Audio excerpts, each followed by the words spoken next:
और प्रिपरेशन कब स्टार्ट किया, कब आपके माइंड में आया कि आपको गवर्नमेंट में जाना चाहिए? सर मतलब शुरू से ही 2024 में चालू करी थी। यहाँ पे सीएमसी आए। अच्छा, जैसे मान लो आप तैयारी करते थे तो तैयारी करते टाइम जैसे कौन सी प्रॉब्लम को फेस किया आपने? सर मतलब एक तो वही है कि सबसे पहले किसने बताया आपको रिजल्ट के घर बारे पे में? ही बताया, दीदी ने बताया था मेरे को। दीदी ने बताया, यानी कि मतलब जब 2024 का आपका सेमिनार हुआ था तो उसको आपने अटेंड किया और वहाँ पे आपने देखा कि सभी स्टूडेंट जो सेलेक्टेड स्टूडेंट्स हैं उनके पेरेंट्स को क्या है, सम्मानित किया जा रहा है। जी तो आपके माइंड में है कि एक दिन अपने पेरेंट्स को यहाँ पे लेकर के आना है। हाँ सर। ठीक है, फाइनली वो सपना आपका पूरा हुआ। हाँ। अच्छा, जब आपका 2023 में कॉलेज कंप्लीट हुआ था तो उसके कॉलेज बाद के बाद आपका 2024 वाला आपने दिया था, हाँ तो उसमें क्या हुआ था आपका? उसमें सर प्री नहीं निकला था। नमस्ते, आप सभी को जय हिंद। एक बार फिर से स्वागत है आपका सीएमसी के इस ऑनलाइन प्लेटफॉर्म पर। आज हमारे साथ एसएससी सीजीएल 2025 में सेलेक्टेड धैर्य मीना, जो कि ऑडिटर के पोस्ट पर सेलेक्ट हैं। कैसे हैं धैर्य? सर बढ़िया है सर। बताएंगे अपने बारे में? सर मेरा नाम धैर्य मीना है। मैं सवाई माधोपुर राजस्थान से रहने वाला हूँ। यहाँ पे मैंने स्कूलिंग वगैरह यहीं से मध्य प्रदेश से करी है। उसके बाद यहाँ पे स्कूलिंग आपकी कहाँ से हुई है? यहाँ इंदौर से हुई है? हाँ इंदौर मतलब आप मऊ से हुई है। मऊ से हुई है और आप राजस्थान से बिलोंग करते हैं? हाँ राजस्थान से यहाँ कैसे आना हुआ? यहाँ पे मतलब पापा की ड्यूटी यहीं पे है, पापा रेलवे में है। अच्छा, पापा रेलवे में है। हाँ जी। तो पापा यहीं पे शुरू से रह रहे, तो यहीं पे एडमिशन वगैरह यहीं पे था। अच्छा, यहीं पे आपका एडमिशन हो गया, स्कूलिंग यहीं से आपका इंदौर से ही है, यानी हाँ। कि आप पापा के साथ ही रह करके पढ़ाई स्टार्ट की हो। हाँ सर। और उसके बाद से ग्रेजुएशन आपका कब हुआ है? ग्रेजुएशन सर 23 में ख़त्म हो गया था। बीटेक करी थी। अच्छा, बीटेक आपने किया था 2023 में। और प्रिपरेशन कब स्टार्ट किया, कब आपके माइंड में आया कि आपको गवर्नमेंट एग्जाम के बारे में जाना चाहिए, गवर्नमेंट में जाना चाहिए? सर मतलब शुरू से ही था कि घर में पापा हैं, तो पहले से ही डिसाइडेड था कि गवर्नमेंट में ही जाना है। अच्छा, पापा को देख करके कि पापा भी गवर्नमेंट सर्विस हाँ में है तो मुझे भी गवर्नमेंट सर्विस जॉब में में ही जाना है, तो पहले से ही बचपन से आपके माइंड में था कि मुझे गवर्नमेंट सेक्टर में ही जाना है? हाँ वो पहले से ही फिक्स था लगभग। पहले से लगभग फिक्स था। कब स्टार्ट किया आपने प्रिपरेशन? सर मैंने मतलब 2024 में चालू करी थी। यहाँ पे सीएमसी आए। सीएमसी 2024 में आप आए थे, तो सीएमसी के बारे में कैसे पता चला था? सर सीएमसी में जैसे पापा जा रहे थे भोपाल अपने काम से ट्रेन में, तो वहाँ पे एक उन्हीं के साथ में बैठे हुए थे, वो भी सिलेक्टेड थे। तो उन्होंने बात चीज़ चलती है कि बच्चा क्या कर रहा है क्या। तो उस बात हुई कि यहाँ पे इंदौर में ही रहते हैं हम लोग, तो वहाँ पे तैयारी वैयारी करने का सोच रहे हैं अभी। तो फिर उन्होंने बताया था कि सीएमसी इंदौर वहाँ पे सबसे अच्छी कोचिंग है, जी। तो वहाँ से कर लेना। तो उसके बाद हमने फिर यहाँ पे आए, फिर पता किया, उसके बाद डेमो लिए थे। तो डेमो लेने के बाद फिर फाइनल हो ही गया था कि यहीं से करना है वो उसके पहले से ही बाद फाइनल था, माइंड मेकअप था आपका कि सीएमसी जाना है। हाँ। डेमो आपने किया और सीएमसी के बारे में आपके पिताजी को ट्रेन में पता चला, हाँ सर। सेलेक्टेड स्टूडेंट्स के थ्रू, जी सर। है ना? फिर जब आपने स्टार्ट किया डेमो के बाद, जब आपने प्रिपरेशन स्टार्ट किया, तो स्टार्ट करते टाइम मतलब स्टार्ट कैसे किया था आपने अपना प्रिपरेशन? सर मतलब ऐसा ही था कि जैसे जो भी क्लास चल रही है, जो हाँ। टॉपिक क्लास में चल रहा है उसको घर पे जाके थोड़ा पढ़ लो। उसके बाद जो भी प्रैक्टिस शीट मिलती थी, प्रैक्टिस शीट से जो इतने क्वेश्चन हैं वो लगा लो, अगर नहीं बन रहे तो अगले दिन आके पूछ लो।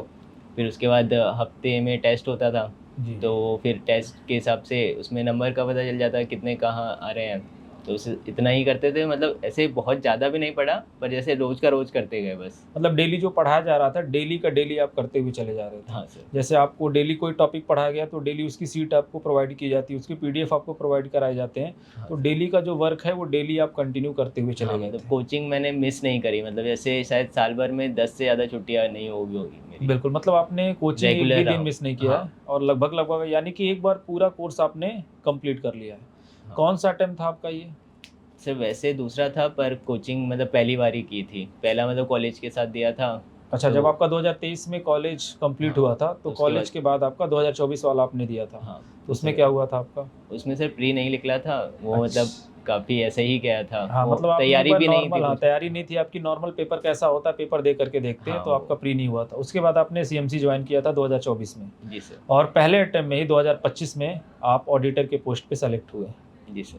ठीक है भाई, बहुत ही अच्छा, पहले अटेम्प्ट में ही आपका क्लियर हो। तो कैसे पहले ही बार में, जैसे बच्चों का देखा जाता है कि 2 अटेम्प्ट लग जाते हैं, 3 अटेम्प्ट लग जाते हैं और मैक्सिमम बच्चे एक ही क्वेश्चन करते हैं कि सर क्या पहली बार में हम क्रैक कर सकते हैं? क्या पहली बार में हम क्लियर कर सकते हैं? सर मतलब तो इसके पीछे बताओगे कि आपने पहली बार में सीजीएल क्रैक किया, तो इसके पीछे क्या आपकी प्लानिंग थी, कैसे आपने तैयारी किया? मतलब वही है कि जैसे अभी सीजीएल का लेवल क्वेश्चंस का उतना रहा नहीं है कि मतलब जी। बहुत हार्ड लेवल के क्वेश्चन नहीं आ रहे। हाँ। बाकी ये है कि आपको स्पीड रखनी होगी बस। अगर हाँ। स्पीड नहीं है तो आपके क्वेश्चन छूट जाएँगे। तो स्पीड के लिए क्या आपने तो किया? वही है कि रोज़ आप प्रैक्टिस कर रहे हैं, तो हाँ। जितने आप क्वेश्चन ज़्यादा लगाएँगे, उतनी ज़्यादा आपकी स्पीड बढ़ती जाएगी और जितने ज़्यादा पीवाईक्यू आप सॉल्व कर रहे हैं, तो उससे आपको एक तो देखा हुआ क्वेश्चन एग्ज़ाम में मिलेगा हुँ। और फिर उसके बाद वही क्वेश्चन दोबारा से करने में बहुत स्पीड आती जाएगी धीरे-धीरे। मतलब कंटिन्यू प्रैक्टिस करते रहना चाहिए हाँ। बच्चों को। ठीक है। अच्छा, जैसे मान लो आप प्रिपरेशन कर रहे थे, तो किसी स्टूडेंट्स को मॉक कब स्टार्ट करना चाहिए? सर मॉक मेरा है कि 50% सिलेबस हो जाए और या फिर आप जैसे एग्ज़ाम ज़्यादा पास में आ गया है, हाँ। तो शुरू कर देना चाहिए। मतलब 3-4 महीने बचे हैं, तो भले ही आपका सिलेबस कितना ही हुआ, आपको हर हफ्ते एक मॉक लगाना शुरू कर देना चाहिए। हर हफ्ते आपको एक मॉक लगाना शुरू कर हाँ, देना चाहिए। मतलब जितना एग्ज़ाम पास में उतने ज़्यादा मॉक लगाओ। हाँ, मतलब मॉक से आपकी जो कमी है वो आपको पता चल जाती है। हाँ, मतलब वो काफ़ी कम समय में आप उसको इम्प्रूव कर पाओगे। जैसे आप सिलेबस कर रहे हैं, तो हाँ। सिलेबस आप जैसे 1 हफ्ते में 1 टॉपिक कर पाएँगे। आप हाँ। मॉक आपने हर रोज़ 1 लगाया, तो आपके मतलब 3-4 टॉपिक अच्छे खासे उसमें कवर हो जाते हैं। हाँ, मतलब जिस टॉपिक के क्वेश्चन गलत हो रहे हैं आपको पता चलेगा कि जैसे रीजनिंग वाला पार्ट है, तो रीजनिंग में आपका ये वाले पार्ट के क्वेश्चन गलत हो रहे हैं, तो मुझे उसके क्या करने हैं, प्रैक्टिस करनी है। हाँ। मैथ्स को अगर मैं सॉल्व कर रहा हूँ, मैथ्स वाले सेशन में जहाँ से क्वेश्चन गलत हो रहे हैं, उस वाले टॉपिक को क्या है आप कवर कर सकते हो। तो मतलब आपको अपनी कमी पता चलती रहती है मॉक से, यानी कि मॉक का बहुत ज़्यादा आपका इम्पोर्टेंस है सिलेक्शन में, हाँ सर, बहुत ज़्यादा है। बहुत ज़्यादा है ना? अच्छा, जैसे मान लो आप तैयारी करते थे, तो तैयारी करते टाइम जैसे कौन-सी प्रॉब्लम को फेस किया आपने? सर मतलब एक तो वही है कि इंग्लिश और जीके जीएस कि उसमें याद करते हैं, वापस भूल जाते हैं। तो हाँ। बार-बार कब तक ही पढ़े, तो वो फिर बार-बार रिवाइज़ करने में भी बोरियत सी होने लग जाती है। और बाकी फिर जैसे ट्रैवलिंग की भी थोड़ी दिक्कत थी, जैसे मैं अप डाउन करता था। अच्छा, आप यहाँ से मऊ से अप डाउन करते थे, 1 हाँ, घंटा आपको टाइम लग जाता था हाँ 1 आने-जाने डेढ़ में। घंटे आने 1 मतलब डेढ़ ए घंटे में बस आने में का, एक आने-जाने जाने में का। टाइम लगता था। तो उसमें क्या यूटिलाइज़ करते थे? बस में जब आप आते थे और जाते थे बस में, तो उस टाइम क्या करते थे? सर उस टाइम पे जैसे यहाँ सीएमसी से ही पीवाईक्यू सीरीज़ चालू हुई थी। अच्छा, तो हाँ, अभी 2025 वाले बच्चों के लिए यूट्यूब पे पीवाईक्यू सीरीज़ की प्रैक्टिस क्लास हाँ, स्टार्ट की गई थी। तो सर उसमें जैसे मेरे को 1 डेढ़ घंटा लगता था, तो मैं हाँ। आते समय 3 इंग्लिश, मैथ्स, रीज़निंग की वीडियो देख लेता था। मतलब उसमें सर ने भी बोला था कि जैसे अगर तुम पेन पेपर लेके भी नहीं बैठे हो, अगर तुम देख रहे हो, तो भी कुछ ना कुछ तो दिमाग में 50% भी रहेगा। अगर वो क्वेश्चन आ गया एग्ज़ाम में, तो आप कुछ तो दिमाग लगा ही लोगे। तो मैं वो देखते हुए जाता था, वापस देखते हुए आता था। तो धीरे-धीरे 10-15 दिन ऐसे महीने भर तक चला, तो फिर वो चीज़ें दिमाग में बैठने लग गई। तो तो उससे प्रैक्टिस क्लास आपके लिए मतलब काफ़ी फ़ायदेमंद रही। काफ़ी तो फ़ायदेमंद रहा। जैसे जो कुछ टॉपिक मैं अलग से नहीं कवर भी कर पाया, तो वो हुँ। उसमें से क्वेश्चन हो गए। तो वहाँ से वो डायरेक्ट ही प्रैक्टिस हो गई। डायरेक्ट फ़ॉर्मूले मैथ्स में जैसे एडवांस के वो हुँ। बहुत जैसे ज्योमेट्री बहुत बड़ा टॉपिक है, जी, पर जी। आप डायरेक्ट क्वेश्चन लगाओगे, तो डायरेक्ट आप फ़ॉर्मूले लिख लो एक पेपर पे, तो वो हाँ। छोटा हो जाएगा। मतलब आप 1 हफ्ते में भी कर सकते हो अगर आप उस तरह से जाते हो तो। जी, जी, जी। और जैसे अब जैसे यहाँ से आप घर पे जाते थे, फिर क्या प्लानिंग रहती थी? कैसे पढ़ाई करते थे आप? सर मतलब मैं उतना ज़्यादा तो नहीं पढ़ता था। हाँ। जैसे यहाँ से जाने के बाद जैसे एग्ज़ाम दूर था, तब तो मैं जाके सो जाता था। हाँ। फिर शाम को उठ के अपना 2-3 घंटे पढ़ता था, फिर खाना-वाना खा के, फिर रात में फिर 3-4 घंटे तब पढ़ता था। फिर जैसे एग्ज़ाम करीब हो गया, तो वैसे 1-2 बजे पहुँचता था मैं घर, तो उसके बाद वापस 3-4 बजे तक उस समय पढ़ता था। फिर 5 से 6 थोड़ा ब्रेक लेके, फिर 6 से 8 पढ़ता था। फिर खाना-वाना खा के वही वापस 1-2 बजे तक रात में फिर पढ़ता था। जैसे कोई स्टूडेंट जब अपनी पढ़ाई स्टार्ट करता है, तो एक बिगिनर को स्टार्ट कैसे करना होता है? किन बातों का ध्यान देना होता है? सर बिगिनर को अपने प्रिपरेशन मतलब मेरा है कि जैसे वो रिवर्स इंजीनियरिंग करने में ज़्यादा सही लगता है मेरे को कि हुँ। आप पहले क्वेश्चन उठाइए। मतलब पहले आप प्रीवियस ईयर पीवाई को उठा के पूरा देखिए हुँ। कि 1-2 सेट लगा के देख लीजिए कि हाँ भाई किस तरह के क्वेश्चन आ रहे हैं। हुँ, हुँ। कोई भी टॉपिक शुरू कर रहे हैं उससे पहले आप उसके क्वेश्चन लगा के देख लीजिए। जैसे आपने जीके में ये बहुत मदद करता है कि आपने पहले वो टॉपिक के क्वेश्चन लगा के देख लिए, फिर उसकी आप थ्योरी पढ़ रहे हैं। तो उसमें ऐसा है कि आपको पता है कि हाँ भाई ये वाली थ्योरी से क्वेश्चन आ रहे हैं, यहाँ से इस वाले पार्ट में ये वाला ज़्यादा इंपॉर्टेंट है, इससे ज़्यादा क्वेश्चन आते हैं। तो वो वाली चीज़ आप डायरेक्ट उसमें इंपॉर्टेंट चीज़ को याद करने में ज़्यादा ध्यान देंगे। अभी जैसे आप देख रहे हैं कि मैथ्स में, इंग्लिश में, रीजनिंग में ये आपका स्कोर कर देता है। हो सकता है कि आपका सिलेक्शन भी हो जाए। लेकिन जैसे एक कोई रैंक लाने के लिए जीएस का बड़ा ही योगदान रहता है। सिलेक्शन में आप बोल सकते हो जीएस में, सिलेक्शन में जीएस का बहुत ही बड़ा आपका योगदान है। तो जीएस को कैसे आपने टैकल किया? सर जीएस तो मेरा भी इतना अच्छा नहीं था, पर यही है मेन कि उसमें रिवर्स इंजीनियरिंग की तरह आप जाओगे तो ज़्यादा सही है कि आप हाँ पहले क्वेश्चन देख लीजिए उस टॉपिक के, हाँ आपने वो देख लिए, उसके बाद आप जो टॉपिक की थ्योरी पढ़ेंगे तो आपको उसमें अलग ही दिख जाएंगे कि हाँ भाई यहाँ से क्वेश्चन आते हैं, तो वो 4 पन्ने की थ्योरी आपकी 1 पन्ने की रह जाएगी, तो जी। वो आपको याद करने में भी आसानी रहेगी, रिवाइज करने में भी सही रहता है फिर। फैमिली के बारे में बताएंगे आप अपने? जैसे पापा हैं रेलवे में हैं, जी मम्मी हाउसवाइफ हैं जी। और दीदी है, उनकी अभी शादी करी है। अच्छा अच्छा।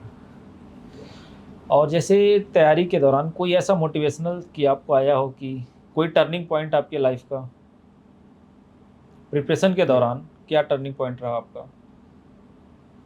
सर जैसे मैंने यहाँ पे आया था शुरू शुरू में ही, तब सेमिनार हुआ था यहाँ पे, जैसे सेलेक्टेड स्टूडेंट का हर साल ही होता है वो। हाँ, जैसे 2024 में आपने कोचिंग ज्वाइन किया था, हाँ तो 2024 में जो बच्चे सेलेक्ट हुए थे अपने वहाँ, तो हर साल सेमिनार करवाया जाता है। हाँ, जी। तो सर वो हुआ था तो मैं भी बैठा हुआ था, तो वहाँ पे मतलब जैसे सभी के पेरेंट्स आए हुए थे, तो मैंने वो देखा कि वहाँ पे मतलब पेरेंट्स को इतना सम्मान दिया जा रहा है। तो जैसे आप स्कूल कॉलेज में होते हैं तब तो फिर भी आपके पास एक ऑप्शन होता है कि हाँ आप कुछ अच्छा करोगे तो वहाँ पे आपको बुला लिया जाएगा। अब जी आप जी। प्रिपरेशन कर रहे हैं तो हाँ यहाँ पे आपके पास कोई ऑप्शन नहीं है कि आपके पेरेंट्स को कहीं पे बुलाया जाएगा या इस तरह का कुछ रहता नहीं है। जी तो जी। ये कोचिंग के थ्रू ये चीज़ आप कर सकते हो कि अपने माँ बाप को आप सम्मान दिला सकते हैं। बिल्कुल।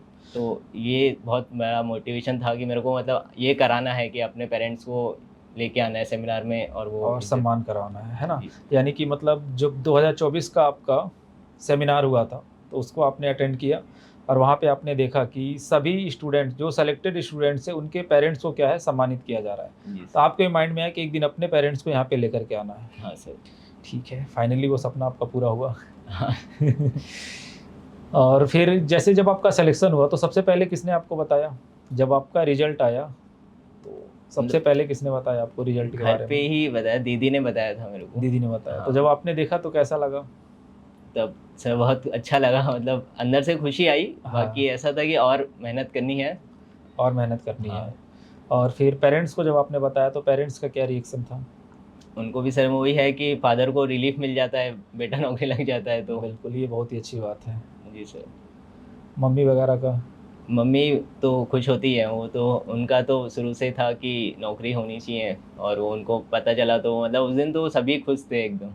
फ़ोन वगैरह भी आने शुरू हो गएँगे? हाँ सर, मतलब आए भी थे सर, आपका भी फ़ोन आया था, तो आप जी। बात बात कर रही थी। रिलेटिव वगैरह भी फ़ोन करते होंगे। अगल-बगल का क्या रिएक्शन था? पड़ोसियों के क्या रिएक्शन होते हैं? क्योंकि जब कोई स्टूडेंट्स प्रिपरेशन करता है, तो पड़ोसियों का बहुत ही बड़ा योगदान होता है इसमें। तो उनका क्या रिएक्शन था? हाँ सर, मतलब कुछ खुश भी होते हैं, कुछ दिखावा भी करते हैं, तो वो मतलब रह था, बाकी वैसे सामने तो सब अच्छा ही बोल रहे थे। हाँ। सीएमसी के स्टडी मटेरियल के बारे में कुछ बताएँगे? सर सीएमसी का स्टडी मटेरियल मतलब काफ़ी वास्ट है, तो उसमें आपको सारी वैरायटी मिल जाएगी। ऐसा नहीं है कि आपको कहीं और जाना पड़ेगा किसी भी किताब के लिए कि हाँ, यहाँ पे ये कम चीज़ें हैं, उसमें मतलब सब कुछ है। तो आपको अगर प्रैक्टिस करनी है तो सिंगल बुक सबसे बढ़िया है। आपके सिलेक्शन में सीएमसी का क्या योगदान रहा? सर मतलब मेरा सिलेक्शन मैं सीएमसी को ही देना चाहूँगा, मतलब मैं खुद से इतना नहीं हूँ कि खुद जैसे सेल्फ स्टडी कर लेते हैं बच्चे, ऑनलाइन कर लेते हैं, तो मैं उतना नहीं कर पाता हूँ। तो फिर जैसे मेरा यही था कि रोज़ कोचिंग आना है, वो फ़िक्स कर लिया था। तो रोज़ कोचिंग आओ, जो पढ़ा रहे हैं वो वापस आके पढ़ लो, बस इतना करो, तो उससे मतलब सिलेक्शन भी हो गया और वो कोचिंग आता था। और फिर जैसे यहाँ पे हफ़्ते 2 हफ़्ते में कुछ आप बातें करते थे कि जैसे किसी एक बच्चे की आप कहानी सुनाते थे कि उसका वो रीज़निंग में एक क्वेश्चन गलत हो गया था, तो 4 नंबर उसके रह गए थे और जी। उसी से उस बार सिलेक्शन रह गया, तो 4 नंबर कम रहे थे उनके। 2023 की बात है। हाँ, 2023 में जो आपका 302 आपका कट ऑफ जब गया था, तो एक क्वेश्चन गलत हो गया गलत था। हो एक गया था। क्वेश्चन की वजह से उसके तो तो ये सर सारी चीज़ें जो इस थी। तरह की बातें से मतलब मेरे को मोटिवेशन ज़्यादा मिलता है, मतलब वो जैसे हर बच्चे का अलग-अलग रहता है, तो जी, जी। मेरे ज़्यादा दिल पे लगाता था, तो उस हिसाब से उन दिन फिर वापस से हो जाता 15 दिन, फिर 15 दिन बाद वापस वो कुछ बात आती थी इस तरह की, तो फिर वापस से इस तरह से चलता रहता था। मतलब क्लास में जो आपको बताया जाता है या फिर जो स्टोरी बताई जाती है, जो हाँ, आपको वो मोटिवेशनल काफ़ी थॉट आपको बताए जाते हैं, वो आपको काफ़ी अफ़ेक्ट करते थे मेरे को। इफ़ेक्ट करते थे और उस पे आप काम करते थे। ऐसा नहीं रहता था, जैसे क्या होता है कि कई सारे बच्चों को क्लास में समझाया जाता है। समझाया तो सभी बच्चों को जाता है क्लास में, लेकिन उन बातों से कितने बच्चे सीख पाते हैं, तो जो बातें बताई जा रही थी, उन बातों से क्या करते थे, आप सीखते थे और उस पे क्या है, काम करते थे। हाँ सर। जो कि होना भी चाहिए, सभी स्टूडेंट्स को इस पे ध्यान देना भी चाहिए। अभी जैसे आपने सीजीएल का एग्ज़ाम क्लियर किया और सीजीएल के साथ-साथ और भी आपने एग्ज़ाम दिया होगा, तो उसके बारे में बताएँगे? हाँ सर, सीजीएल के साथ साथ जैसे सीजीएल के अगला एग्ज़ाम सीपीओ था, तो वो मैंने दिया था, तो वो मेरा निकल गया, प्री क्वालिफाई हूँ। जी। उसके बाद आरआरबी जेई दिया था, जी तो दिया था। हाँ, तो उसका भी प्री का रिजल्ट आ गया, तो प्री क्वालिफाई हूँ। हम्म। उसमें उसके बाद जैसे आरआरबी एएलपी दिया था, तो उसका रिजल्ट आने में है, बाकी वो भी लगभग निकल ही जाएगा, मतलब है मतलब आपको श्योरिटी। कॉन्फिडेंस पहले से ही हो जाएगा। हाँ सर, वो आंसर की आ हाँ, तो गई है। जैसे आप देख पा रहे होंगे, जैसे अगर एक बार स्टूडेंट्स का कोई एक एग्ज़ाम निकलता है, तो हाँ उसके बाद कंटिन्यू क्या है, सारे एग्ज़ाम निकलने शुरू हो जाते हैं।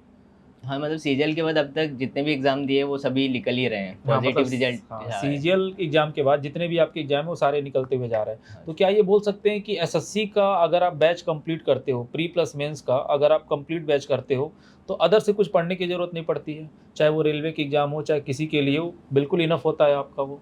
हाँ सर, वो इनफ होता है। हाँ। मतलब जैसे एसएससी, मतलब वो काफ़ी वैरायटी के क्वेश्चन उसी में आ जाते हैं, तो आपको लगभग वो पढ़ लिया है तो आप निकाल सकते हैं सारे एग्ज़ाम। मतलब अलग से जैसे आपने रेलवे का एग्ज़ाम दिया, तो उसके लिए कुछ अलग से करने की ज़रूरत नहीं हाँ, पड़ेगी, जो अलग से आप कुछ भी नहीं पढ़ा मैं। हाँ। वही जो कोचिंग और क्लास में पढ़ा था, बस वही था, हुँ। बस यही निकल गया। और अभी जैसे आपका सिलेक्शन में फैमिली का क्या योगदान रहा है? आपके पेरेंट्स का क्या योगदान रहा है? कैसा सब सपोर्ट रहा है उन लोगों का? हाँ, मतलब पेरेंट्स का तो काफ़ी योगदान है, मतलब पापा के साथ ही रहता था मैं, तो हाँ, वही मतलब उठाना, खाना-वाना, वो अभी मम्मी यहाँ पे रहती नहीं है साथ में, हाँ। तो पापा ही सारा काम करते थे। और फिर जी। जैसे मुझसे कुछ काम के लिए कभी कुछ नहीं कहा कि हाँ भाई ये काम कर ला, या बाज़ार से कुछ लिया सामान, उन्होंने कभी डिस्टर्ब नहीं किया, तुम पढ़ रहे हो, तुम पढ़ते रहो। वो मतलब उनका ड्यूटी भी कर रहे हैं, उनका फिर घर का काम भी कर रहे हैं, कभी आने नहीं दिया मेरे ऊपर। मतलब आप पापा के साथ रहते थे और मतलब पढ़ाई आप पापा के साथ रह कर के की हो, तो जो भी आपका सपोर्ट है, मतलब पिताजी ने किया है। हाँ, ठीक है। अभी जैसे आपको पता है कि 2026 का नोटिफ़िकेशन आ गया है। 2026 एसएससी का सीजीएल का नोटिफ़िकेशन आपका आ गया है। तो जो बच्चे प्रिपरेशन कर रहे हैं या फिर जो शुरू करना चाहते हैं, तो उनके लिए क्या संदेश देना चाहेंगे आप? तो उनके लिए यही है कि सबसे पहले तो आप पीवाईक्यू लगाना शुरू कीजिए, मॉक में देखिए आप कहाँ पे स्टैंड कर रहे हैं। उसके बाद अब जैसे अब ज़्यादा टाइम बचा नहीं है, जी। तो फिर जैसे जो स्ट्रॉन्ग सब्जेक्ट्स हैं आपके, उनको और स्ट्रॉन्ग कीजिए। और अब तो वैसे भी सेक्शनल टाइमिंग आ गया है, तो जी। आपको सभी में बराबर टाइम, मतलब बराबर वेटेज के हिसाब से आपको पढ़ना पड़ेगा। तो आपको इंग्लिश और जीके जीएस में ज़्यादा ध्यान देंगे, क्योंकि उसमें आपके टाइम, मतलब क्वेश्चन छूटेंगे नहीं, क्योंकि उसमें 15 मिनट में आप पूरे 25 क्वेश्चन देख सकते हैं। पर 15 मिनट में मैथ्स में पूरे 25 क्वेश्चन आप, मतलब आते हुए भी हो सकता है कि आपके रह जाएँ देखने में ना। तो आप उन पे ज़्यादा ध्यान दीजिए, इंग्लिश और जीएस में जितना हो सके उतना नंबर बढ़ाने की। ठीक है भाई धैर्य, एक बार फिर से आपको कांग्रेचुलेशंस और फ्यूचर्स के लिए ढेर सारी शुभकामनाएँ। धन्यवाद।